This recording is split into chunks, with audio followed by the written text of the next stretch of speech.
नमस्कार मंडळी, आपल्या यूट्यूब चॅनलवर तुम्हा सर्वांचं खूप खूप स्वागत आहे. मंडळी, कारल्याची भाजी म्हटलं की सर्वच जण नाकं मुरडतात, बरोबर ना?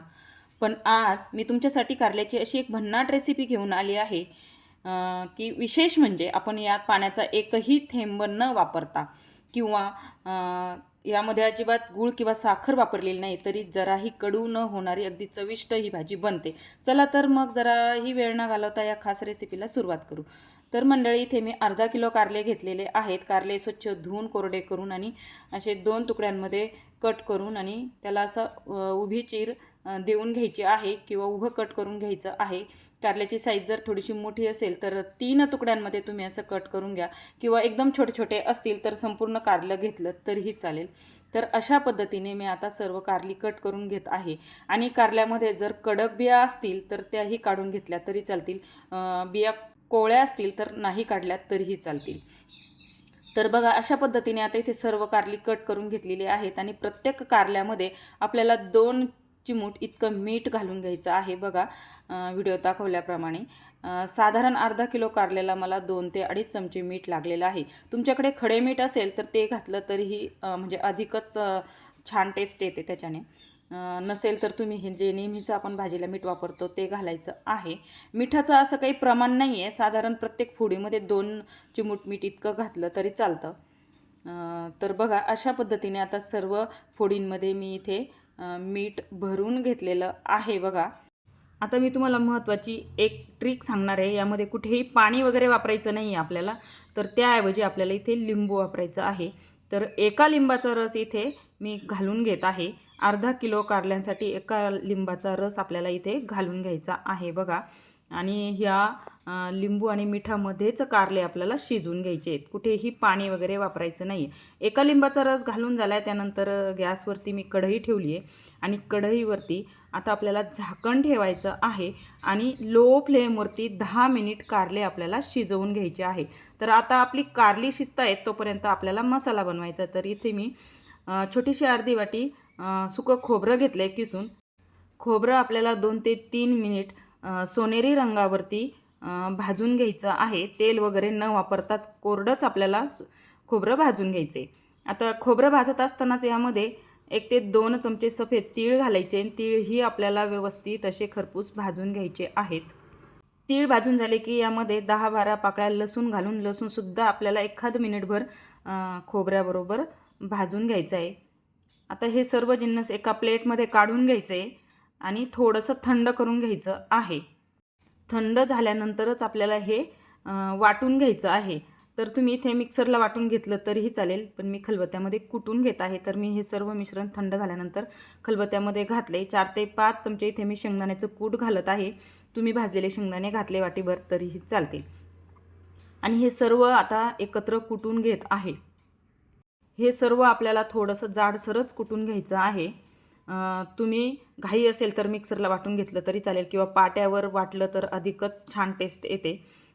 तर आता हे सर्व कुटून झालेले आहे, मी एका ताटामध्ये काढून घेते आहे. थोडंसं जाडसरच आपल्याला हे कूट ठेवायचं आहे. आता मी हे सर्व ताटामध्ये काढून घेतलेलं आहे. त्यानंतर यामध्ये पाव चमचा हळद घालून घेतली आहे, 1 चमचा तिखट घातलं आहे, 1 चमचा धना पावडर घातलेली आहे, 1 चमचा गरम मसाला घातला आहे आणि 1 चमचा काळा मसाला घातलेला आहे. तर तिखट तुम्ही तुमच्या आवडीनुसार कमी जास्त करू शकता. आणि मीठ अगदी पाव चमचा घालायचं आहे आपल्याला, कारण आपण कारल्यामध्ये अगोदर मीठ घातलेलं आहे. त्यानंतर बारीक चिरलेली कोथिंबीर आणि 1 चमचा तेल घालून घ्यायचं आहे. आणि हे सर्व मसाले, तेल संपूर्ण कुटामध्ये व्यवस्थित मिक्स होतील अशा पद्धतीने आपल्याला हे मिक्स करून घ्यायचं आहे. अगदी व्यवस्थित मिक्स करून घ्यायचं आहे. बघा, व्हिडिओत दाखवल्याप्रमाणे. आता इथे सर्व मसाला मिक्स करून झालेला आहे आणि इकडे कारलीही आपली शिजलेली आहे. मी गॅस बंद केलेला आहे. बघा, तुम्हाला दाखवते. फक्त मिठामध्ये आणि लिंबाच्या रसामध्ये कारलं अगदी व्यवस्थित शिजतं आणि त्याचा कडवटपणा अगदी कमी होतो, म्हणजे कडवटच राहत नाही बिलकुल. त्यानंतर फोडींमध्ये आपल्याला असं हा मसाला भरून घ्यायचा आहे. एकदम दाबून असं भरायचं आहे. खूप जास्त जास्त असा मसाला भरून घ्यायचा आहे, म्हणजे ते चवीला छान लागतं. बघा, मी यामध्ये कुठे साखर किंवा गूळही वापरलेला नाही आहे. गूळ किंवा साखर न वापरता हे मसाल्याचं कारलं जराही कडू होत नाही. तर तुम्ही अशा पद्धतीने जरूर हे कारलं करून पहा. आणि महत्त्वाचं म्हणजे हे कारलं तुम्ही असं रूम टेम्परेचरला ठेवलं तरी 2 दिवस टिकतं आणि फ्रीजमध्ये ठेवलं तर 4 ते 5 दिवस आरामात टिकते. आता मसाला सर्व कारल्यांमध्ये भरून झाला आहे. त्यानंतर मी गॅसवरती पुन्हा कढई ठेवली आहे. 2 चमचे तेल घातले.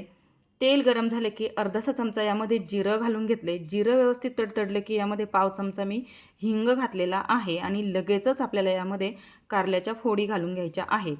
आता कारल्याच्या फोडी घातल्या की आपल्याला हे एक 4 ते 5 मिनिट मीडियम फ्लेमवरती परतून घ्यायचं आहे. फक्त तेलामध्ये व्यवस्थित असं परतून घ्यायचं आहे बघा.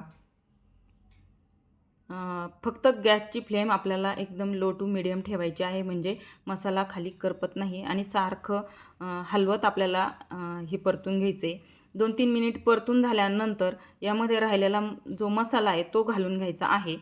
हा उरलेला मसाला आहे ना मैत्रिणींनो, आपल्याला शेवटीच घालायचा आहे. सुरुवातीला जर घातलं तर तो कढईला लागण्याची शक्यता असते, करपण्याची शक्यता असते.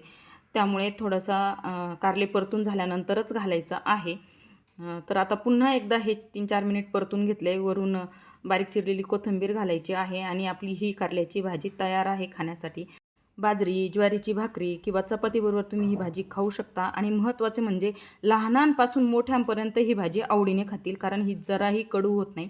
बघा, तुम्हाला थोडीशी जवळून दाखवते. खूप टेस्टी आणि भन्नाट अशी ही रेसिपी होते. तर ही रेसिपी कशी वाटली मैत्रिणींनो, मला नक्कीच कमेंटमध्ये सांगा. तुमच्या कमेंटने असेच नवनवीन छान छान पारंपरिक रेसिपीज बनवायला प्रोत्साहन मिळतं. रेसिपी आवडली तर शेअर करा. चला भेटू अशाच नवीन रेसिपीसोबत. तोपर्यंत बाय बाय. व्हिडिओ आवडला तर व्हिडिओला लाईक करा. चॅनलवरती नवीन असाल तर चॅनलला सबस्क्राईब करा आणि बेल आयकन क्लिक करा, म्हणजे असेच नवनवीन व्हिडिओ तुमच्यापर्यंत पोहोचतील. आणि व्हिडिओ संपूर्ण पाहिल्याबद्दल सर्वांचे मनापासून